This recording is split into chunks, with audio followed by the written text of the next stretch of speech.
Hey everyone.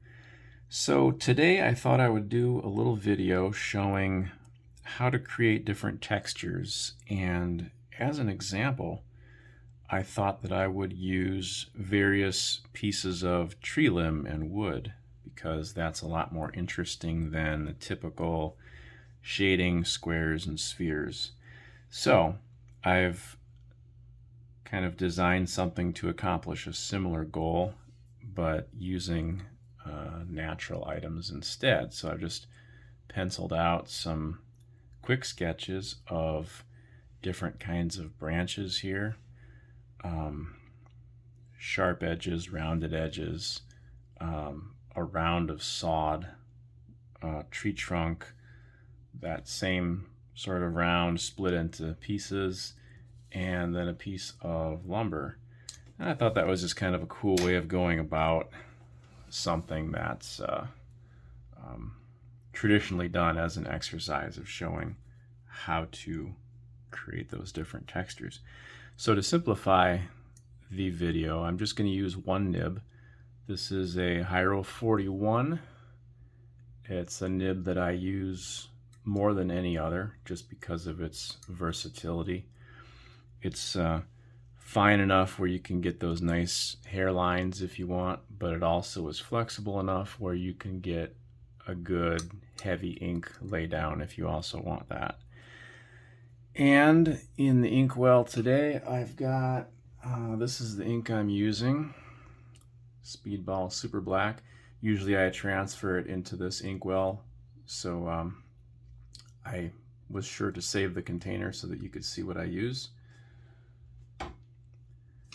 And here we go. So first up is this branch here. It's just sort of like an old branch that you'd find laying on the forest floor or whatever.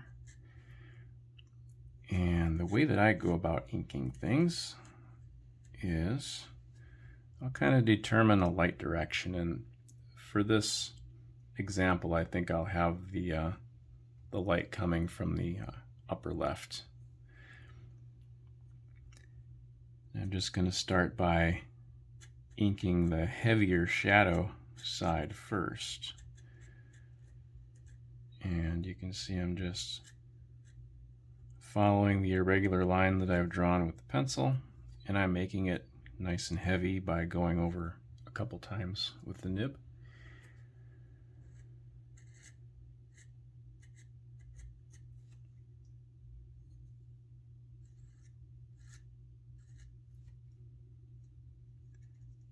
And so on this branch, I've got areas that I've left, which I'm outlining now. And that's going to be where the bark is going to still remain on this branch. The rest of it's kind of fallen off, eaten away, what have you. And notice the edges where it's broken are kind of a little bit rounded off. It's a little bit old.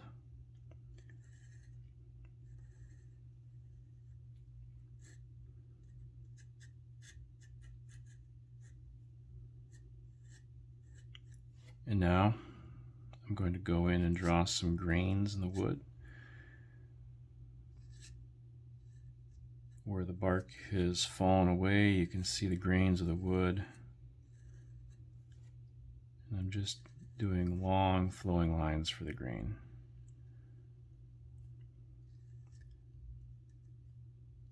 A few little dots here and there to add texture. This little indent here, I'm going to have that match up with one of the lines so that it looks like a split.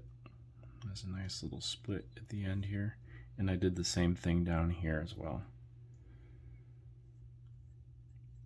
Let's darken this end while we're at it, because that also would be in shadow. Like that.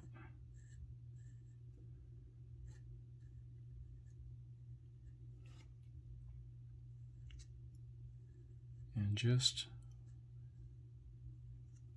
follow those areas where that grain would be running.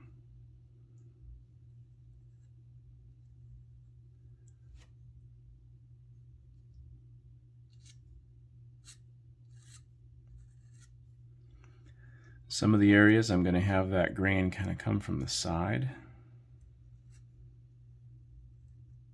to imply that it's coming around a curved surface. So instead of having all these lines perfectly parallel, I'm going to have some kind of intruding from the edge, just like that. Go ahead and darken this edge here because, again, that's in the shadow. It's not an extremely heavy shadow. It's just enough to differentiate one side from the other.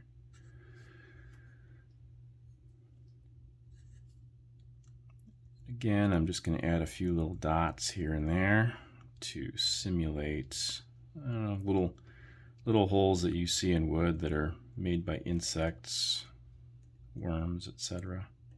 And you can see how that helps add some texture. I know I said that I was going to use the 41 exclusively here, but I've changed my mind, and I'm going to come in here with the Hunt 101, just because the ink that I put in this inkwell is new ink, and on this particular paper it's feathering just a little bit. So I want to use a finer, even finer tip to put down less ink so that I have less feathering of that ink in the paper. This paper, by the way, is it's a multimedia art paper, Canson brand, and it's pretty good. It's just I'm used to using a thicker ink, and this particular ink is brand new, so it's a little thin. And I'm just going to use the 101, and I'm going to create some different texture here on the bark. I'm going to use, let me zoom this in a little bit so that you can see more clearly what I'm doing. There we go. I'm just going to make finer lines in a hatching pattern, just to simulate bark.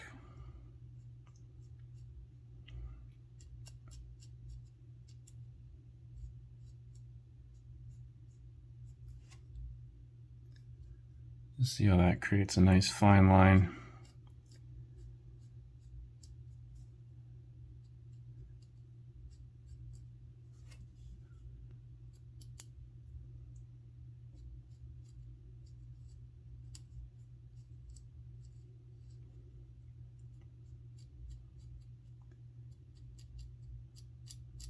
Of course, as reference, just look at the bark of trees.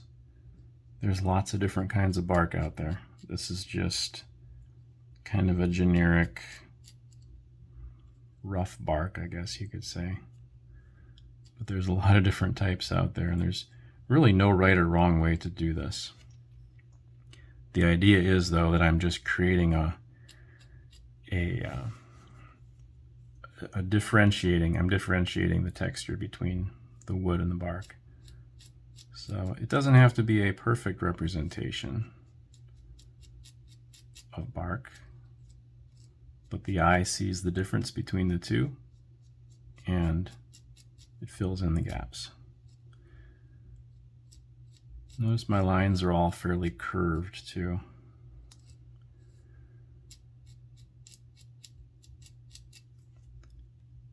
And that helps to give the impression of a curved surface.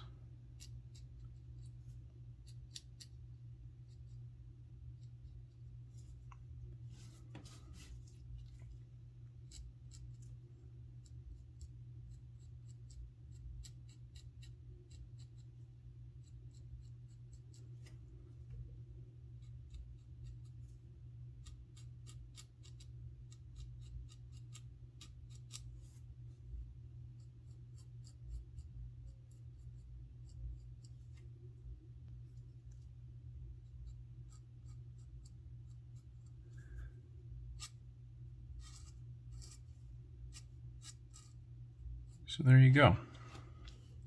Let me zoom out again here. So there is one example of how you can draw a branch, a piece of wood. Now let's move on to the next example here. So this one, we're just going to keep it interesting, and this is going to be just a different kind of branch, different kind of tree. This one's got some finer branches on it. I'm just going to keep on using the 101 just because I'm making a finer line.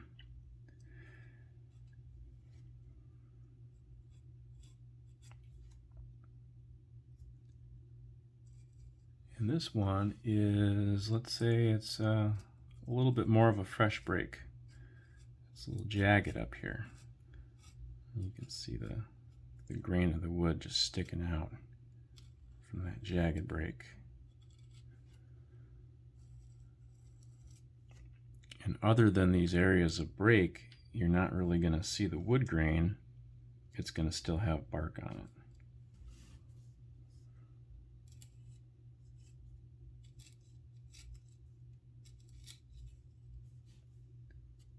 Nice jagged splintery edges here.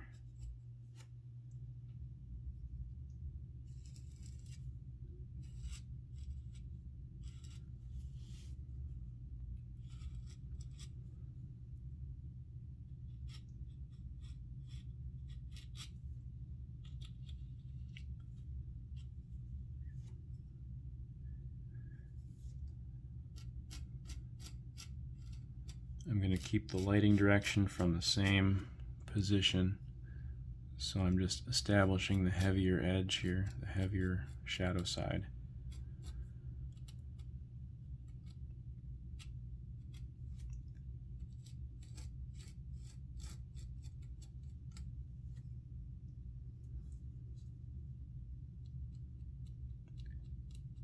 Short, slightly curved lines to define this shadowed part of the branch.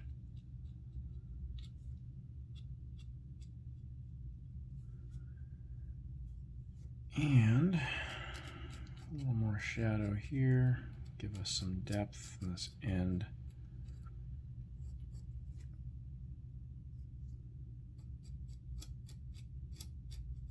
So some of these splinters are lower than others. This one we'll say is on top, so it's highlighted. We can see a little bit of the wood grain here at the break. Let's say just a little bit right there. Oops. Get that back in the frame so you can see what I'm doing. Okay, now I'm going to start simulating some bark. Curved lines here.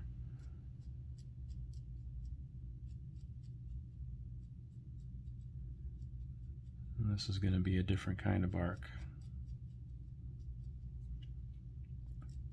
More smooth, less texture.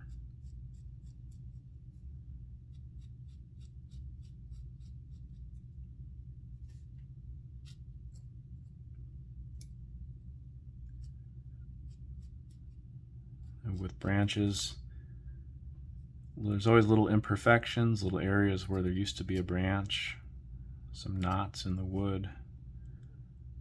It's important to add those little things, those little cues.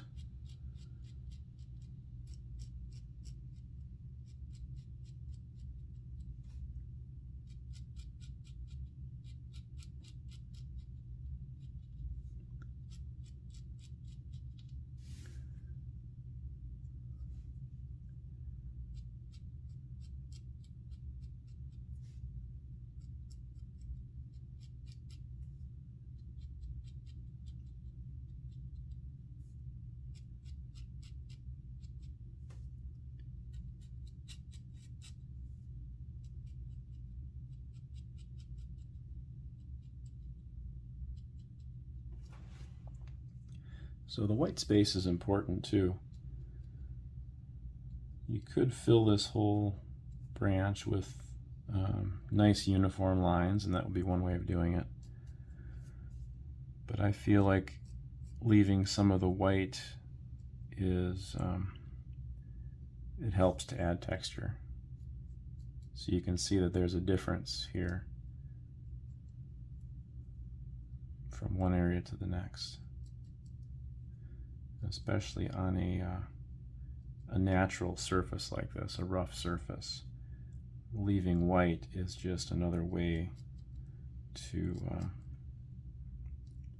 add that variation of texture.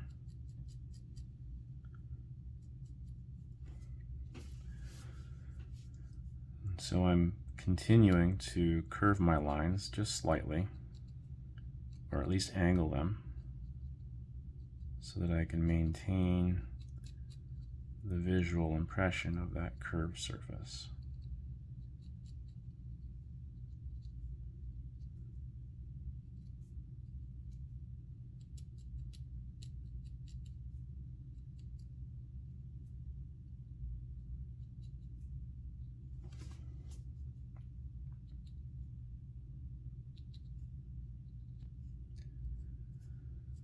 This part of this branch is going to be shaded again, so I'll thicken that line.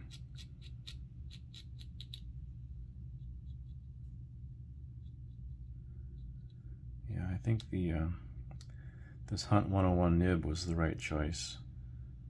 The 41 was just laying down a little bit too much ink for this project. The reason that I was talking about the difference in the ink is here in Arizona, where I am, after having this ink out for a few days of drawing, it will tend to thicken up, obviously, because the air is very dry here, and so there's a lot of evaporation.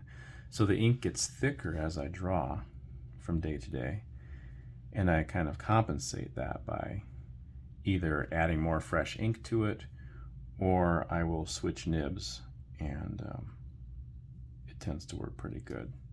But since I added more ink to it just recently, I'd forgotten about that. So switching to a finer nib helped remedy that. So there you go. There's a different kind of branch. So two very different approaches to something as simple as a branch. You can come in and do some cross hatching, or you can do some little curved lines here like this.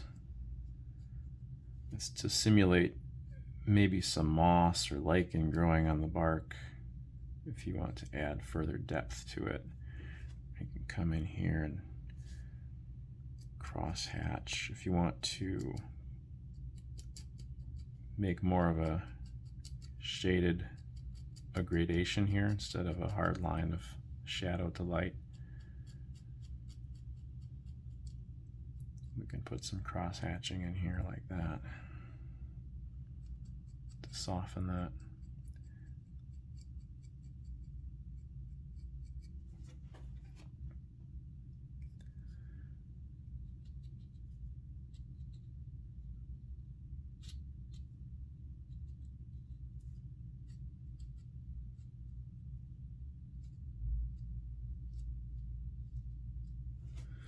All right, third example here is, let's call this like a piece of driftwood. Something you would find on the bank of a river or the ocean beach. And it's been laying out in the sun, in the sand, getting washed by waves, getting rained on, just getting weathered for many years.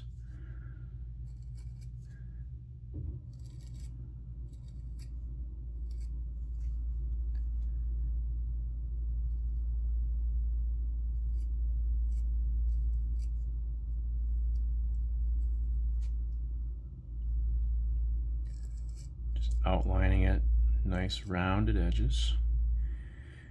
And I'm going to put like a little,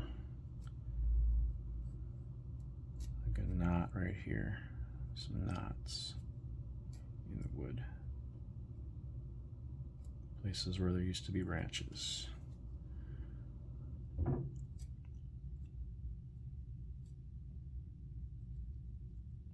When a piece of wood is weathered like this, you'll see the exposed grains much more clearly, and they'll be oftentimes raised. You can actually feel the grain, so we'll make the lines a lot more pronounced in this one. Keeping the same light direction.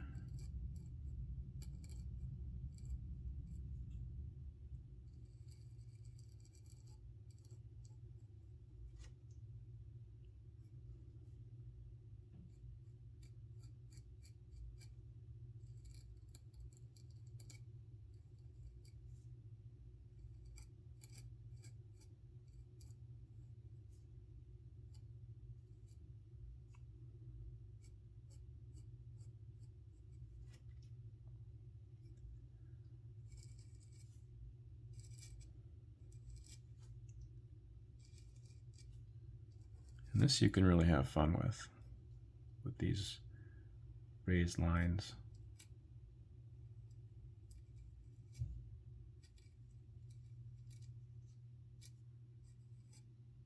Create a lot of character with them.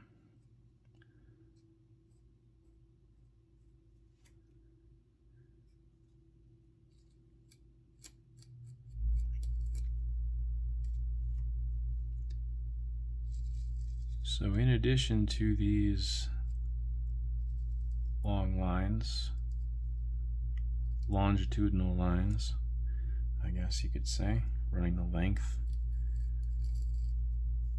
I'm going to occasionally put in some shorter lines like this.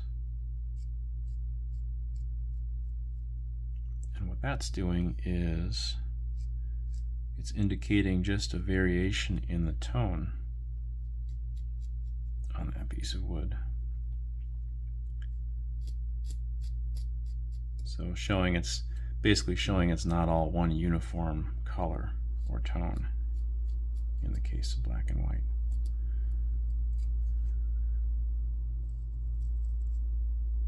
You can also do this, of course, with the proximity of these lines that run the length of it. Putting in areas where the lines are closer together does the same thing. Shows that different tone, different color.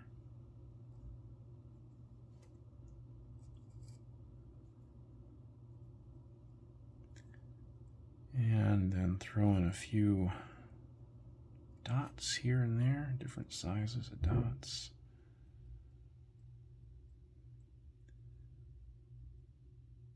Just sprinkling something like this with some dots goes a long way to just filling in the white areas that you leave. Just tells the eye that, yes, there's something there.